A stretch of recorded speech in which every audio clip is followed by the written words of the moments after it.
Bonjour, nous sommes en 2015 dans le site de l'Institut Docteur Angélique. Nous sommes dans une série de vidéos consacrées à des dissertations en philosophie, à l'usage des classes de terminale et de plus.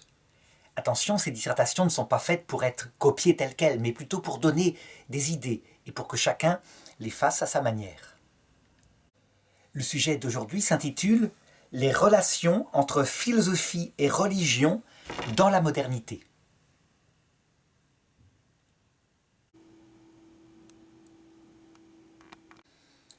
Pour être extrêmement précis, ce sujet, en fait, n'est pas véritablement un sujet de philosophie, mais plutôt d'une discipline qu'on appelle l'histoire de la pensée.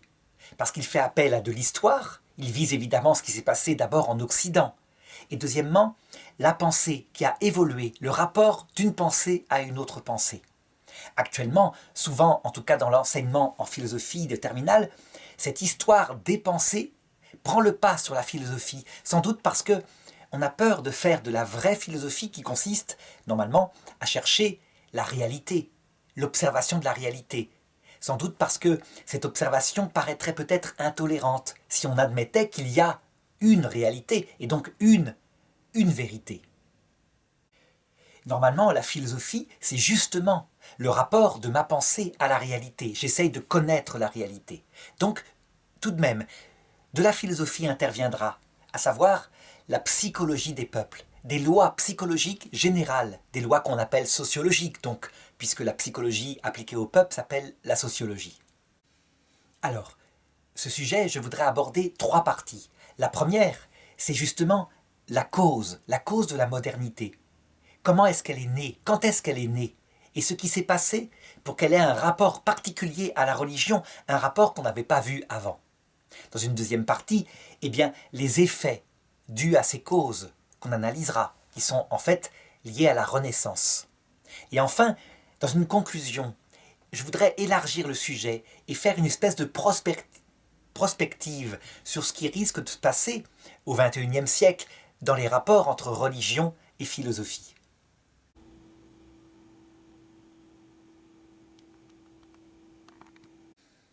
Alors donc, dans cette première partie, je voudrais voir les causes de la modernité, donc ce qui s'est passé et ce qui permettra de comprendre ce qui se passe actuellement. Habituellement, on pense que l'époque moderne commence avec la découverte de l'Amérique. Un monde nouveau s'ouvre. C'est une date qui effectivement tombe très bien parce que, en même temps qu'un monde matériel nouveau est découvert, en même temps, il y a un basculement de la pensée dans quelque chose de nouveau. Et c'est globalement ce qu'on appelle la Renaissance qui se passe à partir de ce moment-là. Mais comprenons ce qui s'est passé. On présente habituellement le Haut Moyen-Âge, donc l'époque des cathédrales, l'époque de Saint-Louis, l'époque des sommes de théologie, comme l'époque de l'obscurantisme absolu, là où on brûle les sorcières, là où on ne peut pas penser. En fait, ce n'est pas cette période-là qui est obscurantiste, bien au contraire. Si on regarde le rapport, par exemple, de l'homme avec la femme dans ce haut Moyen-Âge, on voit que c'est un rapport de grande égalité. Qu'est-ce qui se passe alors? Il se passe que ce sommet de la civilisation européenne va produire, visiblement, dans les esprits, en même temps, et c'est fatal, c'est comme ça qu'est l'être humain, un grand orgueil, une grande fierté d'appartenir à cette civilisation. Donc, c'est la psychologie humaine qui est en jeu. Quand elle fait quelque chose de grandiose, chaque être est fier et c'est normal. Le problème, c'est que la fierté, au lieu de se porter sur des valeurs spirituelles, va se porter sur cet ensemble qu'on appelle une civilisation. Je dirais carrément quelque chose de grégaire, le fait d'appartenir à un groupe humain qui pense de la même façon. Et donc ça va donner de l'orgueil civilisationnel. Comment est-ce qu'on peut le dire? Eh bien c'est très simple, justement. À la Renaissance, il se passe quelque chose de particulier. La civilisation chrétienne, qui semble tellement unie depuis le Moyen-Âge, va en fait découvrir un homme qui donne une nouvelle manière de penser le christianisme, avec des détails différents. Il s'appelle Martin Luther, donc il pense que le salut se fait par la foi seule et non pas par les œuvres, des choses comme cela. Seulement, une partie de la chrétienté le suit et une autre partie reste fidèle à Rome. On pourrait dire, eh bien, c'est pas grave, Ce sont deux manières différentes de penser. En fait, ça va être le révélateur de ce qu'il se passe dans les âmes chrétiennes, parce que tout le monde est chrétien à peu près à cette époque. Les gens, attachés à leur manière de penser, se mettent à massacrer celui qui ne pense pas comme eux, qui a une religion légèrement différente. Alors évidemment, les protestants vont dire ce sont les catholiques, et les catholiques vont dire ce sont les protestants. En réalité, ce sont les deux groupes humains qui sont pareils. Ça veut dire que les chrétiens, protestants comme catholiques, massacrent réciproquement celui qui ne pense pas comme lui. Ce qui manifeste donc un grand orgueil. En fait, la pensée elle-même, et c'est cette guerre traumatisante, ces guerres de religion qui vont durer un siècle, la pensée elle-même était devenue esclave, obligatoirement, d'une obligation de penser de telle manière, qui prenait tous les arts, mais aussi la philosophie. Une anecdote qu'on raconte en cette période scolastique, c'est un élève à la Sorbonne qui demande combien de dents a une vache. Et le professeur, au lieu d'aller trouver la réponse dans la bouche d'une vache, regarde chez Aristote et lui dit « Aristote dit qu'elle a tant de dents ». L'élève répond « Mais non, mon père a des vaches, c'est pas le même nombre ». Eh bien, c'est l'élève qui se fait punir, parce qu'il fait un crime de lèse-autorité contre Aristote le philosophe. Cette obligation de penser est caractéristique d'une sclérose d'une société. Cette sclérose qui est partout éclate donc en guerre de religion. Ces guerres de religion font des massacres abominables. Chaque partie, raconte les massacres venant de l'autre. Donc une division profonde, une haine. Mais surtout, chez ceux qui sont plutôt spectateurs, qui sont modérés, ils constatent un déshonneur de la civilisation chrétienne occidentale. Elle est devenue orgueilleuse, dure, et donc, au nom de ce Dieu qu'on prétend vénérer, on massacre son prochain. Évidemment, comme c'est un climat passionnel, il ne faut pas chercher une vision de cette époque qui soit particulièrement honnête. Je dirais que chacun regarde le pire de l'autre. En réalité, lorsqu'on regarde bien les choses, ce sont tous les gens de cette période-là qui agissent comme ça. Et plutôt, il y a une modération de la part du clergé catholique. Par exemple, on pense que c'est l'Église catholique qui, au temps d'Henri IV, fait brûler des sorcières. En réalité, Henri IV ne veut pas qu'il y ait des prêtres catholiques dans les tribunaux qu'il fait contre les sorcières, parce que les prêtres sont trop de la civilisation des Lumières, on pourrait presque dire cela. Ils sont trop humanistes, c'est-à-dire qu'ils ne croient pas en ces choses-là. Or, lui, il y croit farouchement. Et donc, il évacue ceux qui pourraient mettre un peu d'intelligence dans les tribunaux civils qui font brûler des sorcières à cette époque-là. Le regard qui suivra, évidemment, mettra tout dans le même panier. Mais la réalité est beaucoup plus subtile qu'on pense. L'Église est plutôt en avance, et même au niveau du Vatican, où les papes sont des grands humanistes, des grands artistes. C'est eux qui favorisent l'art italien. Et ce sera d'ailleurs l'une des causes de la révolte violente de Martin Luther, parce qu'il appelle ça décadence. Il s'occupe plus du monde, de science, que, de Dieu. Donc, on a là ce que j'appellerais la cause. La cause. Il faut bien regarder ce siècle des guerres de religion, fondées elles-mêmes sur un orgueil civilisationnel, pour comprendre maintenant les faits, à savoir le sujet qui est posé, le rapport entre philosophie et religion dans la modernité. Sachant que la modernité, finalement, elle prend ses racines dans cette Renaissance. Époque en fait horrible, époque de l'Inquisition, époque où on brûle vraiment les sorcières, qui, elle, réduit la femme, souvent, en minorité. C'est ce que font les rois de la Renaissance. Ça veut dire qu'en fait, l'obscurantisme qu'on applique au Moyen-Âge, c'est plutôt à la Renaissance des chrétiens qu'il faudrait l'appliquer.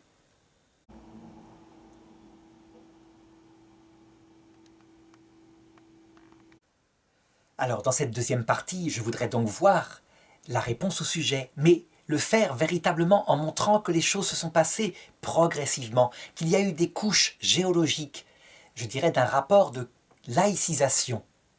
Ça ne s'est pas fait d'un coup. Et je voudrais voir 6 étapes caractéristiques. La première,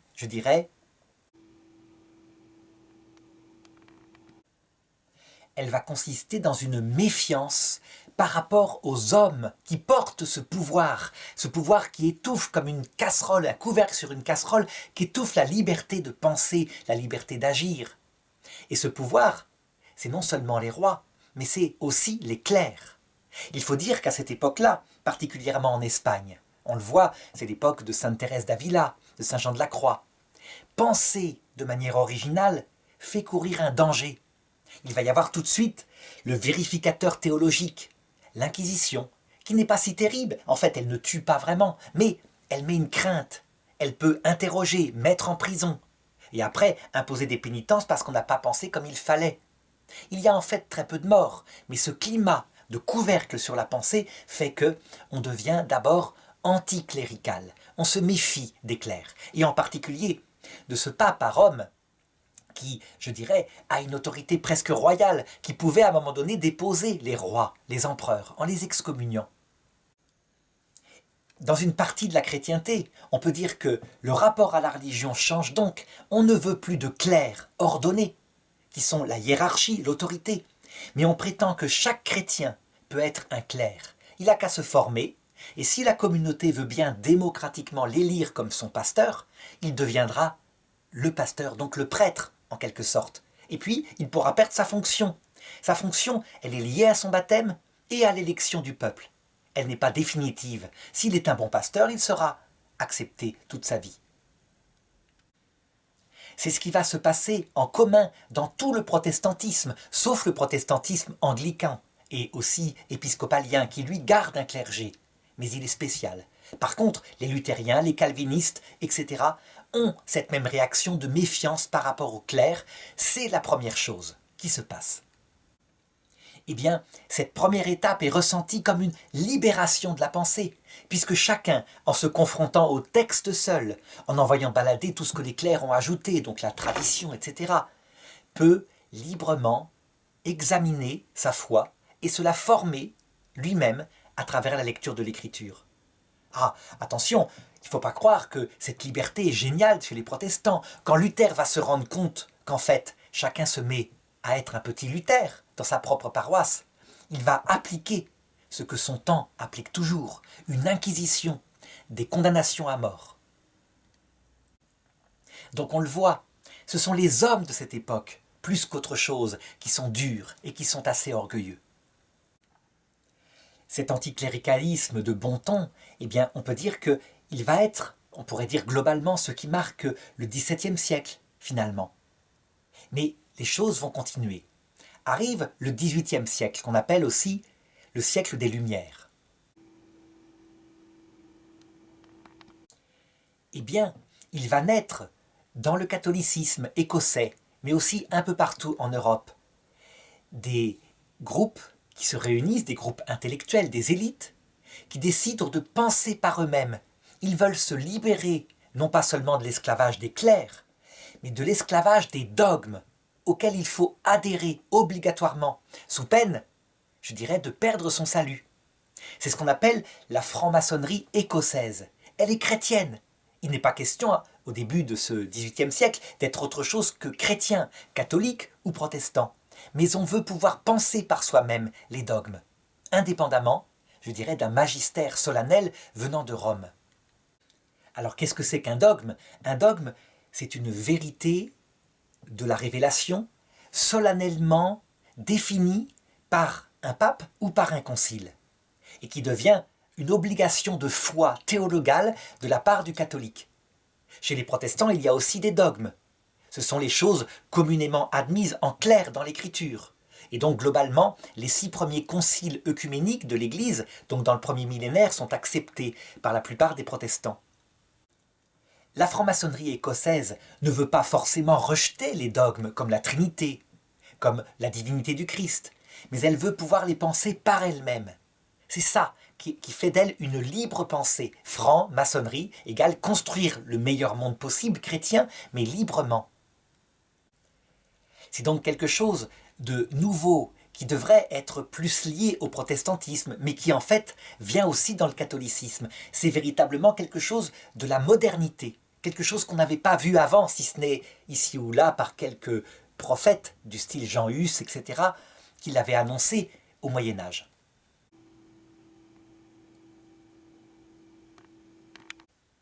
Alors je voudrais maintenant parler de la troisième étape. La troisième étape, c'est en fait tout naturellement, toujours dans ce mouvement de libération de la pensée. Qu'est-ce qui prouve que, en fait, le christianisme, c'est la vérité? Qu'est-ce qui prouve que cette révélation, auquel on n'adhère que par la foi, c'est la vérité?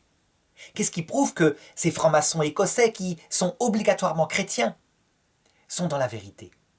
Et donc il va naître une nouvelle forme de libre pensée qui se dit, le dogme, c'est quelque chose comme une opinion intérieure, personnelle, ce qui par contre est démontrable par la raison elle-même, vraiment, c'est qu'il existe un grand horloger de l'univers, quelqu'un qui a structuré ce monde tel qu'il est.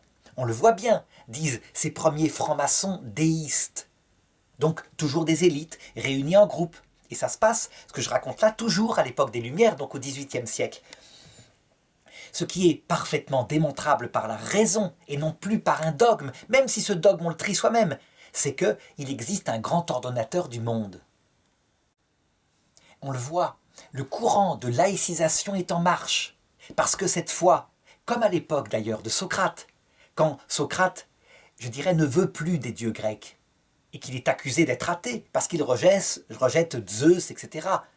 Et qu'en fait il dit « je ne suis pas athée, je veux démontrer avec ma raison qu'il y a un ordonnateur de l'univers, je suis déiste ». Eh bien, c'est un mouvement analogue qui se passe ici. Le dogme catholique, protestant, est rejeté au nom de la raison qui démontre l'existence d'un Dieu. De même, parallèlement, le fait qu'un roi tienne son pouvoir de Dieu, du Dieu des chrétiens, un pouvoir ordonné par un sacre qui ressemble à un sacrement, eh bien, cette chose-là est mise en exergue. Normalement, si la pensée vient de la raison, alors le gouvernement doit venir du peuple aussi, et non pas d'une force venant d'en haut. Donc les choses se mêlent ensemble dans cette franc-maçonnerie qu'on doit, par exemple, aux encyclopédistes. Voltaire sera l'un des plus tenants de cela, au point que lui, d'ailleurs, il se fait quelqu'un qui attaque violemment ce qu'il appelle la gueuse, plutôt l'infâme, c'est le terme qu'il emploie. La gueuse, c'est plutôt le terme qu'emploieront au XIXe siècle des catholiques contre la République. L'infâme, à savoir l'Église catholique avec ses clercs, avec ses dogmes. Il veut une libération totale de la pensée, mais il reste déiste. Ce sera appliqué par la Révolution française. Robespierre, qui installe le culte de la déesse raison et de l'être suprême. C'est véritablement l'application par la violence de cette pensée des Lumières. Napoléon, qui répandra dans l'Europe entière par la guerre ses idées de la Révolution française, sera davantage pragmatique. Il dira, c'est vrai, il y a l'être suprême, mais comme la majorité des peuples européens est chrétien, et qu'il faut bien une religion pour tenir dans la moralité les peuples, eh bien, j'accepterai que la religion chrétienne soit celle de la majorité des peuples. Donc il ne fera pas une lutte mortelle contre l'Église, et bien au contraire, il établira en France un concordat avec le Vatican. Évidemment, ceci n'est qu'une étape de plus. La laïcisation est en marche, mais toujours dans les élites pour le moment, parce que le peuple n'est pas cultivé, il ne va pas à l'école. Donc c'est un petit milieu qui pense comme cela. Donc l'étape suivante va se passer, je dirais, au XIXe siècle.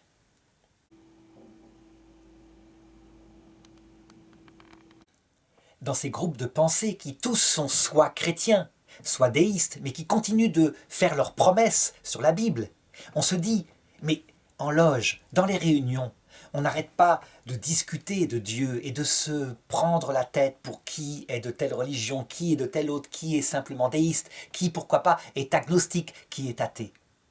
Est-ce que la meilleure solution, ce ne serait pas de ne plus discuter de cette question de Dieu, mais de la laisser dans le domaine privé, dans le domaine individuel de sa conscience à soi? C'est une pensée qui va se développer particulièrement en France, dans le Grand Orient de France. Donc, une liberté religieuse totale, des rituels extérieurs qui sont sacrés, mais auxquels on donne la signification qu'on veut, soit déiste, soit athée, purement symbolique. Ça paraît être une étape simplement de tolérance. En fait, ça va avoir une conséquence énorme, parce que ces penseurs-là sont souvent des élites. Ils sont très souvent élus députés. À un moment donné, dans la Troisième République, 80% des députés seront francs-maçons de cet ordre-là. Si bien que dans l'organisation du monde, de la France en particulier, de l'Europe, on se met à penser les choses comme s'il n'y avait pas un être suprême. C'est pas seulement le Dieu des chrétiens, c'est l'idée même d'un être suprême dont on se débarrasse, après tout, qu'elle reste dans le domaine privé. En fait, cela donne un athéisme pratique, pas spéculatif, même si à la même période, donc au XIXe siècle, en même temps, en cascade, arrivent des philosophes qui vont développer un athéisme spéculatif, ça veut dire en montrant qu'il ne peut exister de créateur. Et ils vont avoir un rôle extraordinairement puissant. Le premier d'entre eux, c'est Feuerbach. On n'y pense pas assez. C'est lui qui va montrer que le christianisme, en fait, c'est que l'opium du peuple. Une sorte de projection inconsciente de ses désirs profonds de toujours vivre, d'avoir un amour éternel, etc., dans un hypothétique Dieu qui correspond à cet inconscient. C'est son livre appelé « L'essence du christianisme » où il développe cela. Mais fondé sur Feuerbach, eh bien d'autres philosophes vont arriver qui vont montrer que l'existence de Dieu, c'est une hypothèse dont on peut se passer en science. Par exemple, Huxley, qui s'appuie sur l'évolution de Darwin pour montrer que tout s'est fait par les lois du hasard. Pas besoin de poser un créateur, un déisme pour expliquer la complexité du monde. Il faut juste du temps.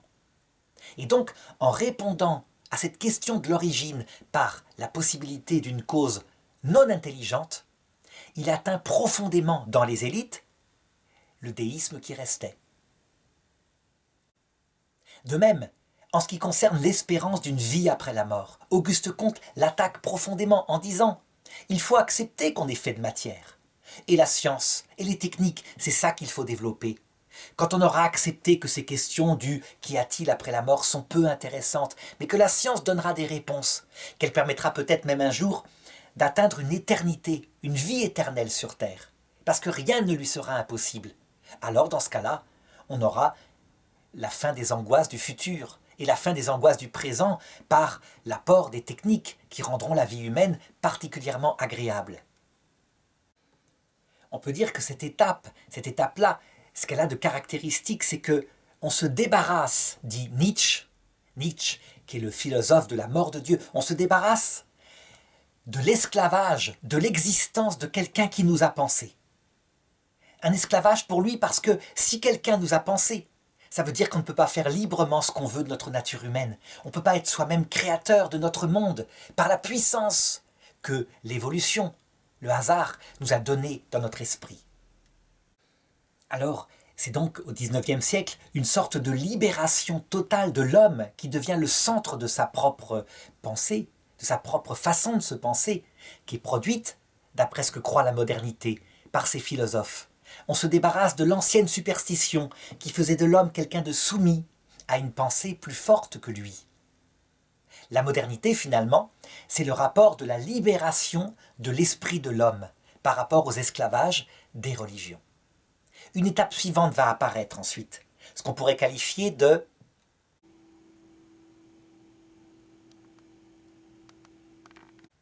cinquième étape. En effet, puisqu'on s'est débarrassé d'un créateur, aussi bien le créateur chrétien que le grand horloger de l'univers, grâce, dit-on à l'époque, aux philosophes athées. Alors, pourquoi faudrait-il continuer de croire qu'il y a une nature humaine qui s'impose? Pourquoi ne pas penser soi-même la nature humaine? Finalement, puisque quelqu'un n'a pas pensé la nature humaine, la conséquence immédiate, c'est qu'on peut la penser soi-même. Et c'est là que vont naître les idéologies pratiques. Les idéologies pratiques, c'est-à-dire comment faire que l'homme soit le plus heureux sur Terre, comment changer l'homme pour qu'il se débarrasse d'anciens esclavages qui le rendaient malheureux. On va donc imaginer des paradis, ce qu'on appelle des utopies. Et ces utopies vont être au nombre de plusieurs. La première d'entre elles, au XIXe siècle, consiste à dire « l'homme sera heureux en s'enrichissant ». Donc développons au maximum les entreprises dans une totale liberté d'entreprendre, elles enrichiront elles-mêmes, puis la nation, et alors, possédant plein de richesses, l'homme atteindra le bonheur. Évidemment, on sait ce que ça donne. Quand il n'y a pas de loi sociale et qu'on est soumis simplement aux lois du marché, l'homme devient esclave de la moindre pénurie.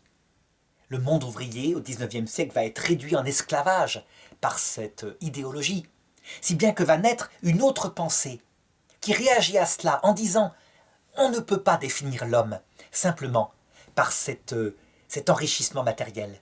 L'homme a besoin de posséder ses moyens de production et que les fruits des moyens de production soient distribués à part égale, dans une totale justice sociale. C'est Marx, le marxisme, Karl Marx, qui va établir cette idéologie en disant « Nous allons établir sur Terre un paradis. Et pour cela, il faudra une révolution de la masse prolétarienne qui confisque les biens de production pour un communisme total. Alors, ce sera le bonheur sur Terre, puisque quoi qu'il arrive, que quelqu'un soit malade, ou alors qu'il soit vieux, on lui donnera un salaire équivalent, puisque la production appartiendra à tout le monde, y compris les fermes. » On sait que ce système-là va faire 100 millions de morts quand il va être appliqué au XXe siècle. Pour une raison simple, c'est que ce projet de changer la nature humaine va avoir un obstacle qui va lui résister, à savoir les êtres humains concrets. C'est-à-dire que les êtres humains concrets, travailler pour le bien général du peuple, ça ne les intéresse pas trop, ou ça intéresse peut-être 20% de ceux qui y croient. Mais la plupart, c'est pas ça qui leur plaît. Ce qui leur plaît, c'est de se donner pour améliorer le sort de leurs femmes qu'ils aiment, leurs enfants qu'ils aiment, et faire que s'ils travaillent plus, ils gagnent plus. Ils trouvent que c'est la justice, et que celui qui est feignant, eh bien, ne doit pas gagner autant. Or, dans le système communisme, quoi qu'il arrive, on gagne la même chose. Et donc, la plupart des gens comprennent, ils ne font plus rien.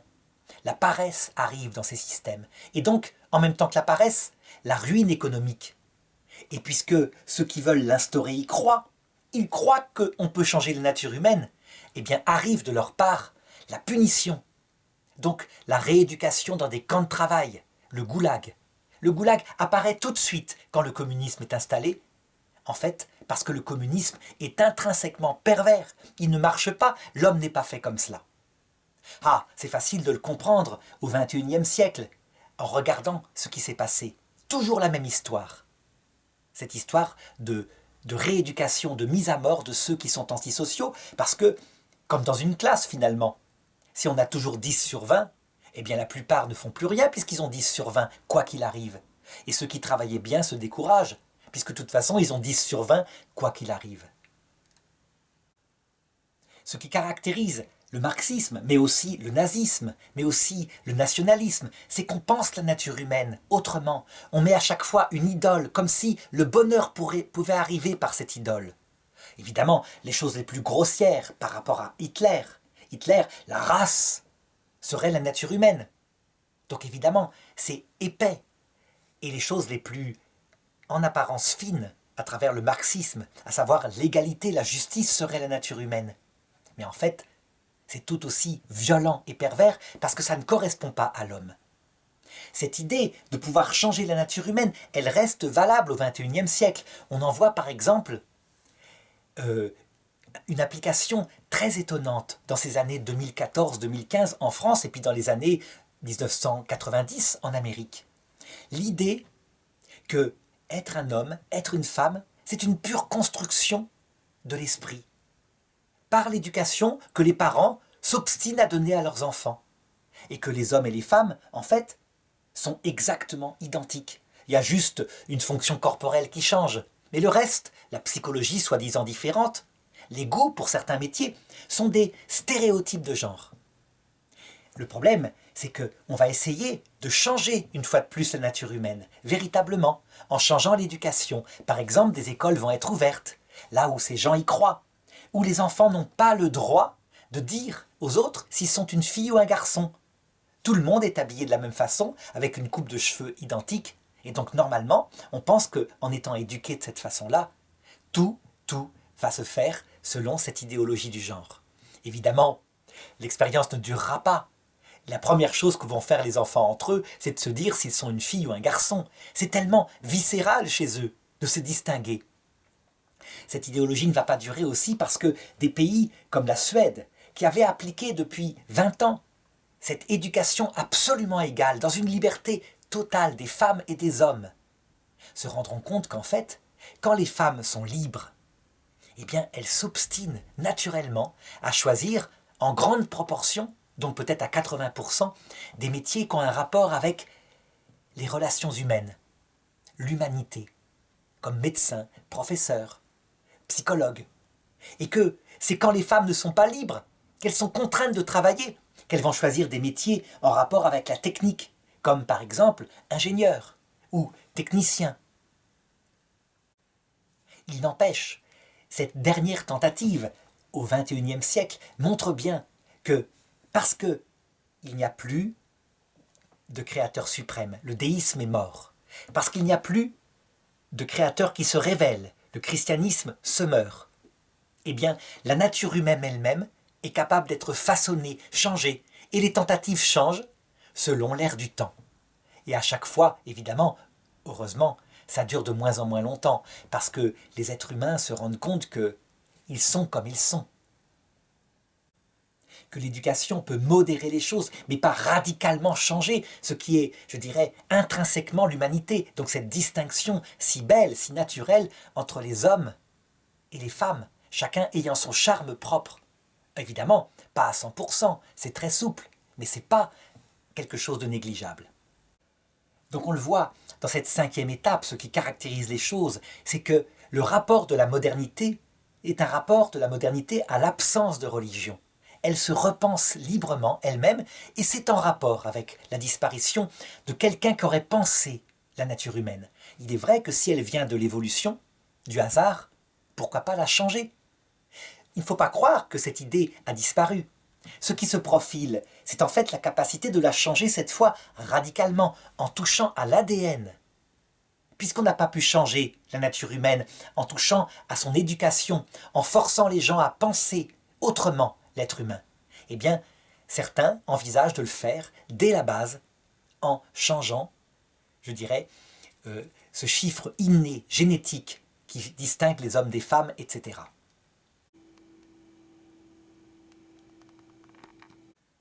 Ça se fera probablement un jour, puisque la science le permettra et qu'on ne peut pas arrêter l'homme dès qu'une nouvelle technique lui est donnée. Cependant, je voudrais voir maintenant une 6e étape qu'on voit au XXIe siècle apparaître. Quel est le fruit de toute cette laïcisation en Europe occidentale?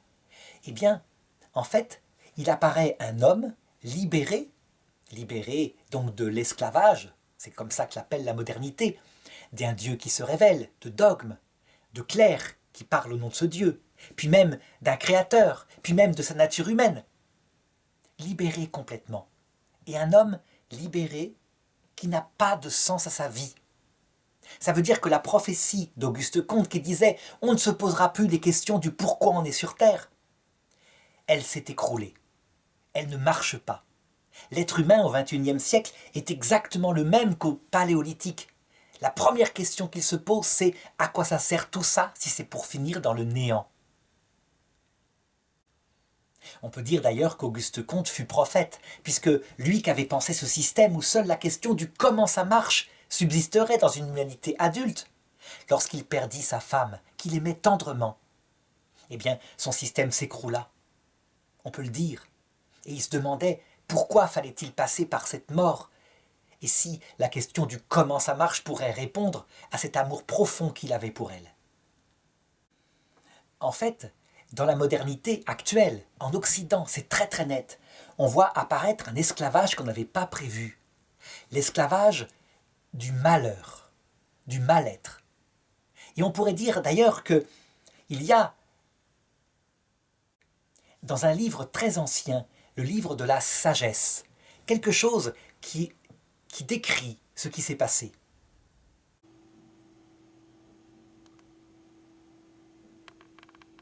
C'est un livre qui est gardé dans la Bible des Hébreux, mais qui n'est pas écrit en hébreu, qui est écrit en grec, donc qui est un livre très moderne par rapport à la Bible. Et il décrit ce mécanisme de celui qui n'a plus d'espérance en la vie après la mort. Il décrit les maladies intérieures qui apparaissent sans cesse, et même les médecins qui essayent de guérir ces angoisses qui brûlent de l'intérieur, les pauvres gens, et qui eux-mêmes n'y arrivent pas, parce qu'ils sont atteints du même mal. Donc voici un extrait du texte au chapitre 17 de la Sagesse, au verset 4. Le réduit qui abritait ces pauvres gens ne les préservait pas de l'angoisse. Des bruits effrayants retentissaient autour d'eux, et des spectres lugubres, au visage morne, leur apparaissaient. Ces spectres ne sont pas à prendre au sens littéral. Ils signifient toutes les pensées tristes, les pensées insensées qui prennent la tête de ceux qui n'ont plus de sens à leur vie.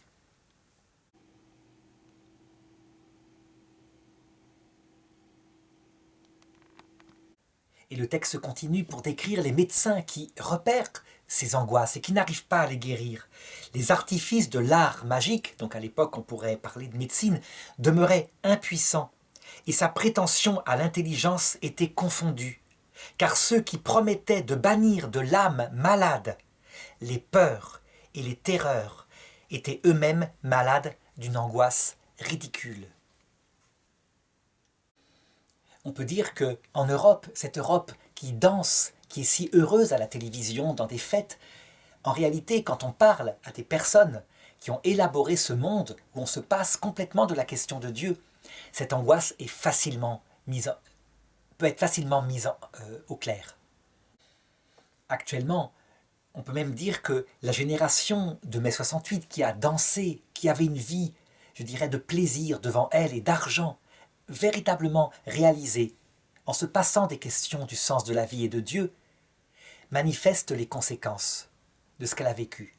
Devenue âgée, elle a atteint 70 ans à peu près, sa seule idée est de se voter des lois pour pouvoir arrêter la vie, s'euthanasier librement, avant que n'arrivent les moments qu'elle n'aime pas, mais avant que n'arrive surtout l'angoisse, parce que la mort va arriver, cette angoisse métaphysique du néant.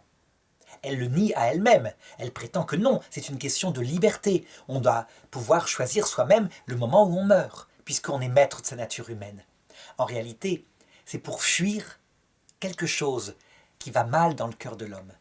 On le voit d'ailleurs chez certains artistes, je pensais à Muriel Robin, qui, je dirais, pleine d'angoisse, ayant tenté plusieurs fois de se suicider, trouvait en Afrique, lors d'un voyage qu'elle fit à l'occasion d'une émission de télévision, un peu d'eau à boire chez des peuples premiers, des peuples animistes, qui lui expliquaient que quelqu'un, un grand créateur, un esprit de la nature existait et qu'elle vivrait après la mort.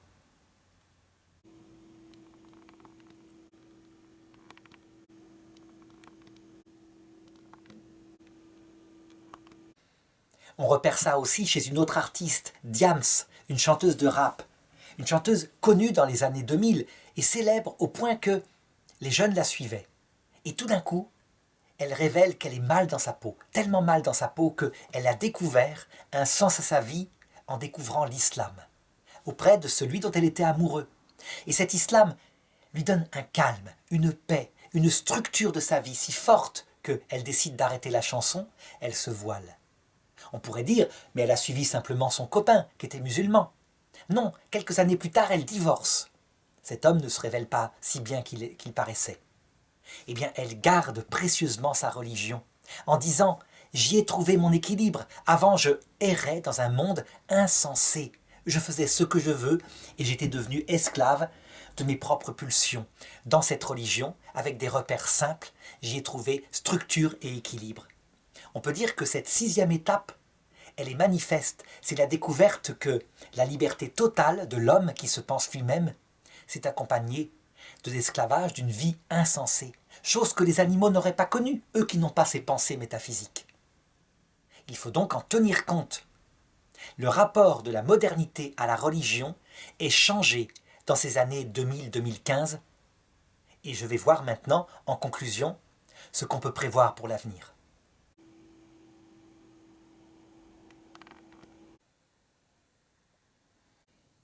Un célèbre homme politique français qui fut ministre de la Culture du général de Gaulle avait fait une prophétie au XXe siècle à une époque où, véritablement, on n'y croyait pas, ça faisait rire. Il disait « Le XXIe siècle sera religieux ou ne sera pas ». On peut dire effectivement que, en ce début de XXIe siècle, on découvre à quel point c'est vrai, pour une raison qui est profonde, que saint Augustin dans les Confessions décrivait. Il disait « Le cœur de l'homme ne ressemble pas au cœur animal. Il est fait pour quelqu'un Il est fait pour un vrai Dieu qui comble des aspirations profondes. Il écrit dans ses confessions, « Avant même de te connaître, ô toi, le Dieu infini, je t'aimais, je te désirais, et mon cœur était sans repos tant qu'il ne s'était pas reposé en toi. »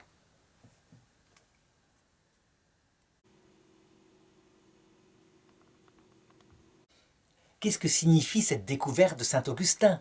Et l'idée n'est pas ici de se prononcer pour ou contre l'existence de Dieu ou la valeur du christianisme.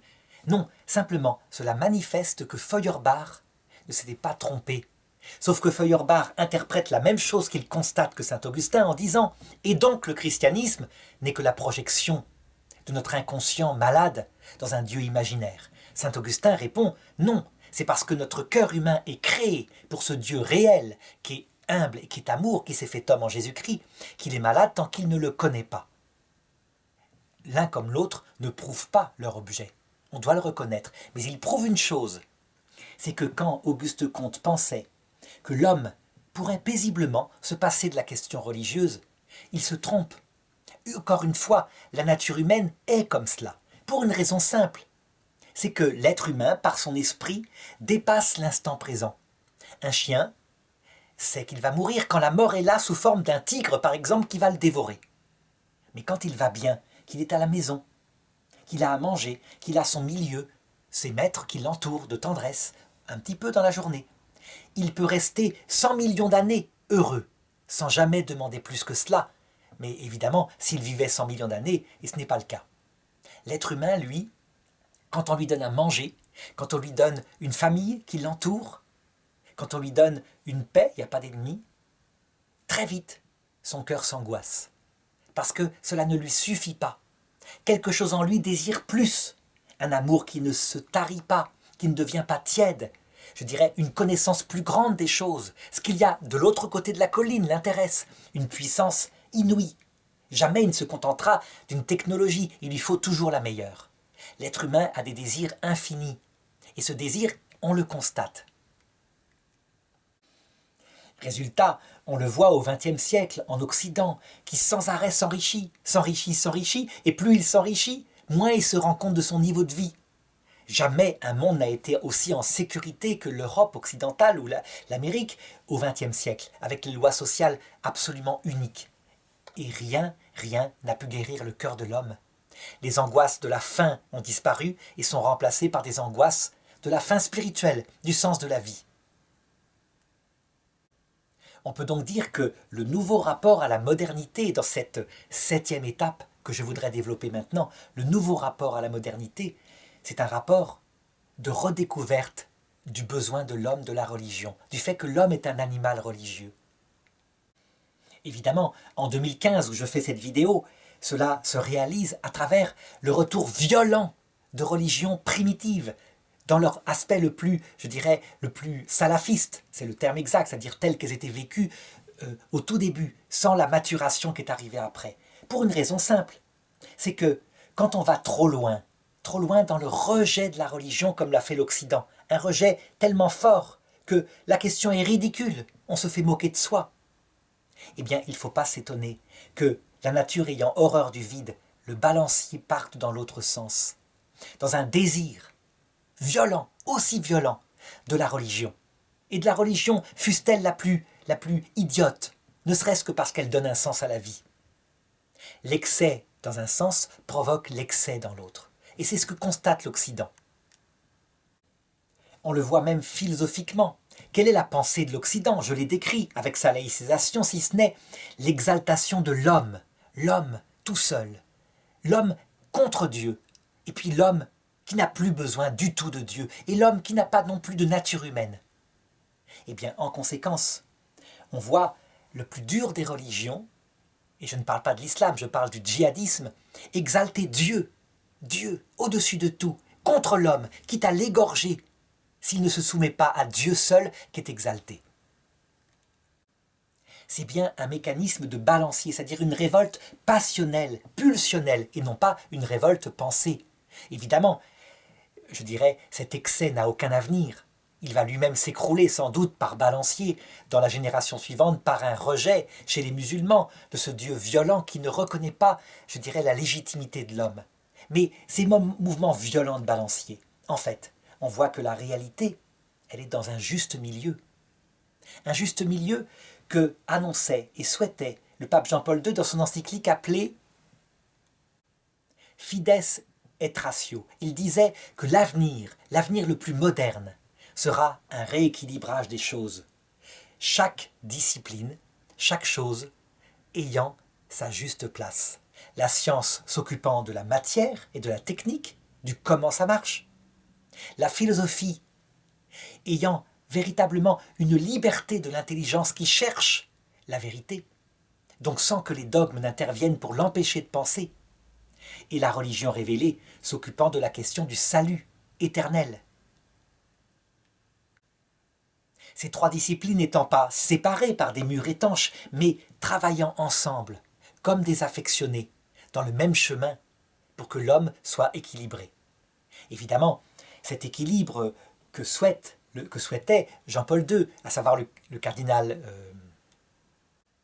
Karol Wojtyła, qui était aussi un grand philosophe, cet équilibre, évidemment, tout au long des siècles, sera violemment secoué de part et d'autre par ceux qui exaltent l'une et l'autre des matières. On l'a vu au XXe siècle, au XIXe siècle. Donc l'homme ne devrait pas changer.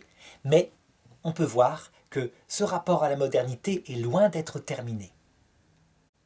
De même, lorsque la religion reviendra, et c'est fatal par le mécanisme que j'ai indiqué, il est possible qu'elle prenne trop de place pour imposer par son influence à l'homme sa propre pensée, et qu'il y ait ensuite encore une réaction de libération de la pensée. C'est à chaque fois comme ça, c'est le lot de l'être humain.